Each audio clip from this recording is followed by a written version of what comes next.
Welcome to the CEO Launch Podcast. We are a dynamic mother-daughter duo bringing you personality, insights, and practical advice from two different generations of entrepreneurship. We aren't just mother and daughter. We are also best friends and business partners. I've watched my mom help thousands of entrepreneurs start the businesses of their dreams, including me. And now it's your turn. In our last episode, we talked about how important it is to see someone who looks like you doing business and doing it well. You know, Mom, I actually really enjoyed your story about how you came into knowing about Mary Kay. I didn't know that Mary Kay was your first business. All of my conscious life, I thought that you had only owned By the Book Accounting.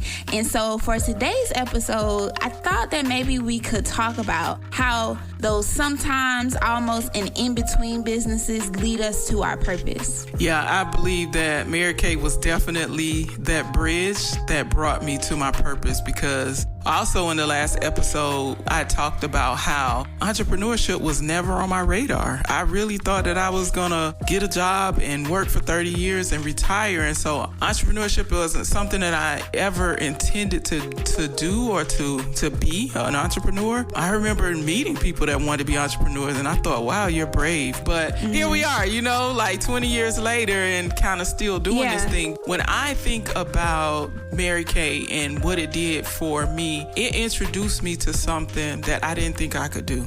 I never thought that I could be an entrepreneur, and Mary Kay showed me that I could be an entrepreneur. And so I love Mary Kay. I still use some of their products. Right. I think it's a great company. And Mary Kay was the bridge that brought me to my true purpose, because in addition to loving Mary Kay and enjoying makeup, and I enjoyed those parties, my true purpose in life was accounting. Like, it was really, really accounting and education. So here's another something. I don't even know if you know this, Kenya, but when I went to college as an education major. I did not know that. I was going to be, I went to college. When I went to Cheney University, I got accepted into Cheney in the education department. I was going to be a math teacher because, again, not really having, my mom worked and she didn't go to college.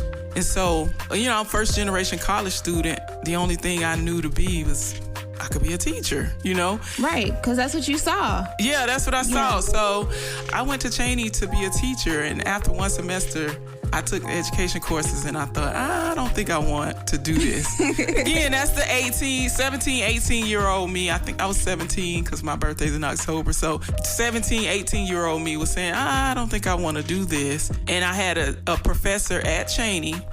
She was my math teacher. She was actually a nun. She was a wow. She was a nun. That's it. Okay, we're gonna table that story. All right, go ahead. She's your math teacher. Yeah, so she was awesome though. She encouraged me. She said, "Well, Bernadette, you're really good with numbers. Why don't you think about accounting?"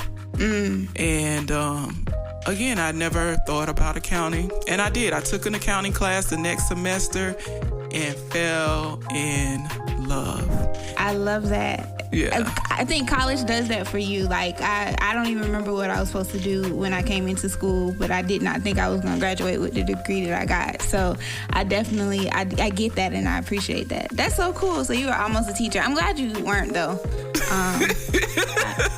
I like my accounting mom versus having a teacher mom. Yeah. Here's the thing, though. It's really about, I still ended up being a teacher. It was just being a teacher in a different way. Yeah. And so in starting By the Book Accounting, it was to marry those two loves. That love for accounting as well as that love for education. Because my mission has always been keeping small business in business and helping small business owners understand the business side of running a business. Okay.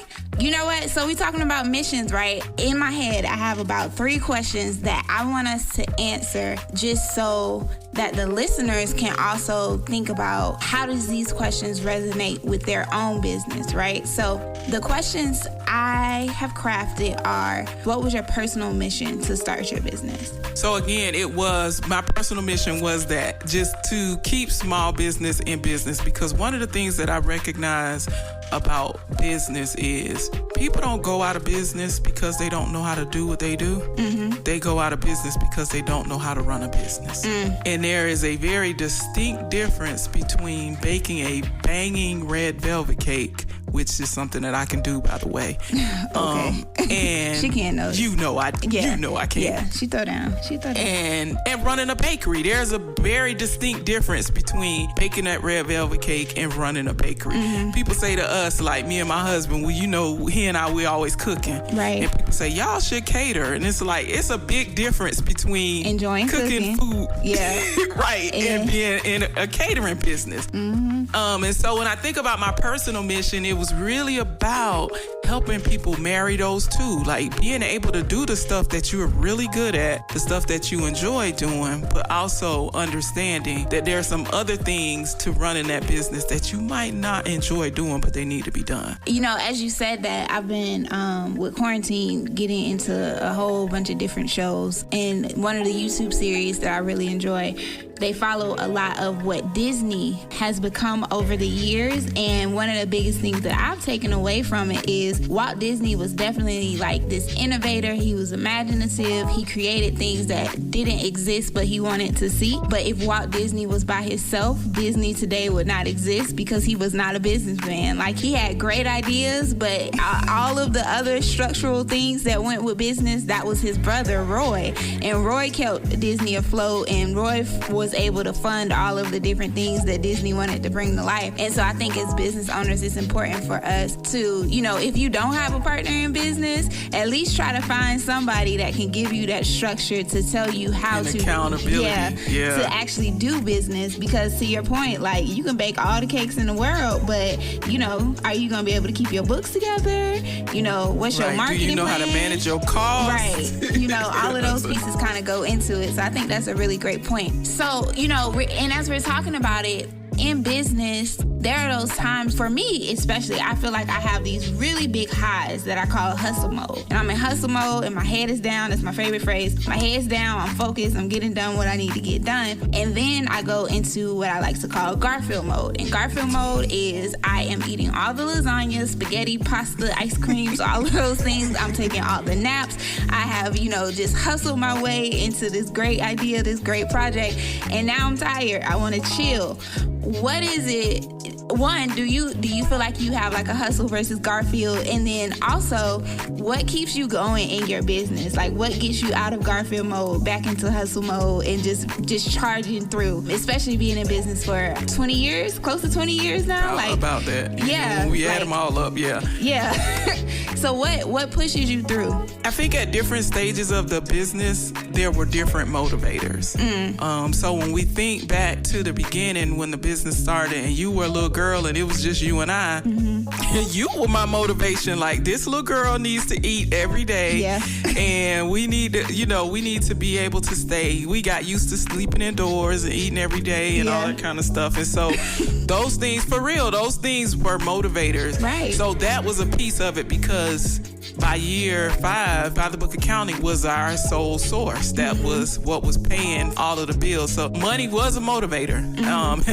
I'm saying it. Yes, it was a motivator. But I think the other motivator too at that time was you in a different way. And it was you because I think I may have told you this. One day you were about 4 years old and your dad and I were still married, and we were getting ready to go to church. And the routine was that I would get you dressed first, because if once I put you in your church clothes, then you wouldn't be running around and playing because you knew you were cute. And so I would get you dressed first and sit you on the bed in the room while I go in the bathroom and get dressed and put on my makeup. So this particular morning, I was in the bathroom putting on my makeup, and I didn't wear a lot of makeup, but, you know, foundation and some eyeliner, some lipstick. Yeah. So you're sitting in the room watching me put on my makeup. But I'm not paying attention because the TV is on too, so I never really paid any attention to it. Mm-hmm. So Monday morning, I see you in the bathroom with a crayon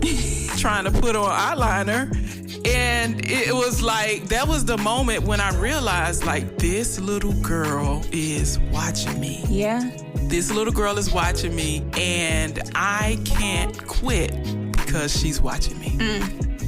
You know, and I heard two things from kind of the stories and the explanation that you gave. And I think this is something that's super relatable to, you know, our up-and-coming entrepreneurs and even our aspiring entrepreneurs, that a lot of times, especially as Black women, when we create these businesses, we create them out of survival mode for whatever reason. Necessity. Yep, it's a necessity. Like, whether it is, we could be in these corporate spaces and not feeling like we are fitting into these corporate spaces, so we have to carve out a piece for ourselves, or, you know, it's like, I need some extra money to be able to do the things that I need to do so I can show up for my kids, so that I can show up for myself, you know, all of these different things. And so it's like, it's very much survival, but it's also inspiration. And I think when you put that survival with that inspiration, that's where passion comes from. Yeah. I feel that. That's where passion comes from. Yeah. So for you, what do you want the legacy of your business to be? You know, it's been 20 years, 20 plus. How do you want people to remember By the Book Accounting? I want people to say that somehow me or my business made their lives better. And even, you know, and one of the things when you talk about legacy, one of the things that I wanted to be known is that I want this business to go on beyond me. And those are some of the things that I'm working on now. And we'll talk about that in a future episode. But really, I want it to be said that something that I did, something that I said, something that happened as a result of them being a client or interacting with By the Book Accounting, that their life is now better. I love that. Yeah. You know, every day I'm still watching you, so I'm writing that in my mommy notebook. You know, just one more thing for me to come out and be. I love that. I love that. So now let's talk about you. You confessed in the last episode that you didn't even want to be an entrepreneur, and that was news to me. Because I don't know. I mean, I knew you never majored in business or anything like that, but I always in the back of my mind, like, she gonna be a business owner, because like you never had like a job at McDonald's or anything like that. Like you never worked for anybody else. Either you had your own little hustle or you was working in the office with me. And so it just seemed like somehow, some way you were going to be this entrepreneur. And then you dropped the bomb on me last week and said, you know what? I was running from this. So what was that? Tell us about the moment when you realized, you know what? Entrepreneurship really is a part of me. It's kind of funny because everything that you're saying is true. You know, like I never had a job. Like I had never really worked for anybody outside of you. And even like the way that we work, I'm more of even when I was 14, it was more of an independent contractor situation, you know, than being a full-on employee of By the Book Accounting. And so I think I was running from it for a long time. And when I finally got into a full-time situation, I just realized that as much as I enjoy the things in the areas that I work in, you know, the causes that I work for, all of the work that I've done thus far, I've always worked with nonprofits. It's always been very like mission and centered and, you know, just oriented towards making some type of change. There are other things within me where I'm very creative. I'm very expressive. I want to show up in a lot of ways, and you can't always do that as an employee. I can see something, and you know this because you see me when you'll send me something like, "Hey, look over this and let me know what you think." And then I look over it and I'm like, "I think you should just slice this here and put that there and chop this up there, and then it'll be perfect," you know. And so I can see something, and I can see a lot of potential in people and things and ideas, and I just want to build on it and grow on it. And you don't always get that space as an employee. You know, a lot of times as an employee, you're there to literally do a job. There are bullet points and job descriptions that say, we need you to do this. And that's it. Yeah, that's it. You know, you don't get to walk into the room and say, hey, I have this great big idea or initiative that I think will completely change the face of this organization. And so realizing that, it was kind of a mix between not necessarily wanting to let go of the things that mattered to me, like working on those causes and working with people who had been in the field for such a long time and could give me that like knowledge and expertise, but also still fulfilling myself and my own purpose that I needed to create. I needed to be innovative. I needed to kind of step out of the box and be me. And that's where my first ideas of becoming an entrepreneur came from. It was that clarity. But Claire really came to me from my job process. You know, when I started working, I got my first job because I had done volunteer work with them when I was in college. And so it was kind of like a who you know, slid into the job, and it was a great starter job because I learned a lot of different things. I was doing a job fresh out of college that people weren't doing until they were at least 25, you know? And so I grew up in like my employee skills in that way, but it was like I needed something else. So I went to another job, kind of completely different, in a bigger space, focused on a little bit different things, and it didn't feel me. And so I kind of looked back on both of those things, and I was like, what was it about the first job, and then what was it about the second job that you enjoyed? What was it that you needed like some type of different experience with? And then I craft out what I needed from my next job. And when I made that list and I went through this process and I like was very, very specific about my job search process, I found the job that I'm working at now, and I absolutely love it.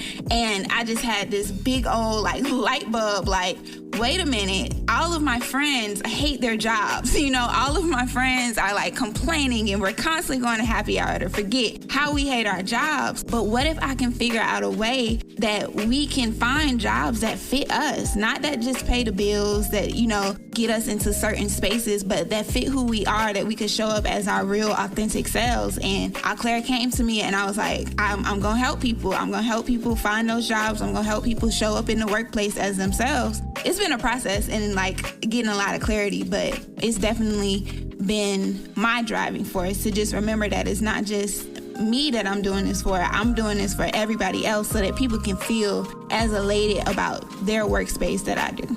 Yeah, you know, I've seen the text messages from your clients that you work with and you've, you know, helped them to get that clarity and to, you know, do all those things. So I already know that. I know you're already doing great, so it's going to be even greater. So really, really excited, you know, in this entrepreneur space now, even as, you know, what we say as a dualpreneur, you still love your job. You're not quitting your job because your job gives you something else that your business doesn't, and vice versa. So we coming to the end of our segment for today, but let's talk about some of the takeaways that we want our listeners to leave with. And I think we kind of touched on these things, so we won't have to stay here long, but we talked about how important it is to know why you're in business and really know why, you know, like more than just paying the bills, you know. So I started out with I was doing this because we like staying inside and eating every day, but it was more than that. And so making sure that your business is more than profitable, but also purposeful. And what's your takeaway? What's the takeaway that you want to leave us with? I think especially as you are growing in your own understanding of being a business owner, ask yourself these questions, or, you know, certain questions every couple years to continue to have clarity on what your purpose is. Because like you said, you know, your purpose shifted as the years went on with your business, and the more grounded you are in your ability to kind of reevaluate, this is why I'm doing things, it can shift your how, it can shift a whole lot of things. But just having that reminder, that's what keeps you going, and just making sure that you feel fulfilled at the end of it. You don't want to have a business that's sucking the life and money and time out of it. You want to be able to get something from it. So I think those are the biggest pieces. Yeah. So we hope that you all got something good from this episode. We had fun. Did you have fun, Kim? Yeah. We had fun. I had fun. So hopefully that you all enjoyed kind of overhearing our conversation today. And join us next week because we are going to talk about some of the sacrifices of entrepreneurship. So if you haven't already joined our online community, the Efficient CEO Movement on Facebook, please do. Then this is where we'll be continuing the conversation and also providing you with tips, advice, and encouragement. And follow us now on social media. We're on Facebook, Instagram, LinkedIn. We got a MySpace page. I'm just kidding. I'm just kidding. But any social media you can think of, we are likely on there. We might get a TikTok in a couple weeks. We'll see. But follow us. We look forward to hearing from you all and engaging with you all. And don't forget to take off. This is a Clear Word production.